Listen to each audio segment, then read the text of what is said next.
ধাতব পদার্থ আর বিষাক্ত ধাতু যেমন তামা, ম্যাগনেসিয়াম, দস্তা, সেলেনিয়াম ও আর্সেনিক এগুলো পড়ানোর ফলে যে ধূলিকণা জন্ম হয় তা আকারে 2.5 মাইক্রনের চেয়েও কম ব্যাসার্ধের এবং মানুষের চুলের পুরুত্বের চেয়েও 33 গুণ ছোট আকারের হয়। যেহেতু এরা আকারে ছোট এবং হালকা তাই ভারী কণার তুলনায় এরা বেশি সময় বাতাসে বাঁচতে পারে। আর আকারে ছোট হয় এরা নাকের ফিল্টার সিস্টেম অতিক্রম করে ফুসফুসে প্রবেশ করতে পারে। তারপর এই ধূলিকণা কৌশিক নারীর জাল অতিক্রম করে মানুষের রক্ত প্রবাহের ভিতরে প্রবেশ করে। তারপরে সৃষ্টি করে বিভিন্ন ধরনের রোগ যেমন হৃদরোগ, ফুসফুস ক্যান্সার, চোখের সংক্রমণ, হাঁপানি, ব্রঙ্কাইটিস, শ্বাসযন্ত্রের ব্যাধি, এমনকি অকাল প্রসবের কারণও হতে পারে যা মস্তিষ্ক বিকাশে নেতিবাচক প্রভাব ফেলে। এমনকি পরবর্তী প্রজন্মের জেনেটিক ব্যাধির কারণও হতে পারে।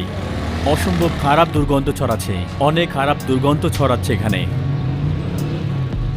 মানে অনেক ঝাঁঝালো দুর্গন্ধ।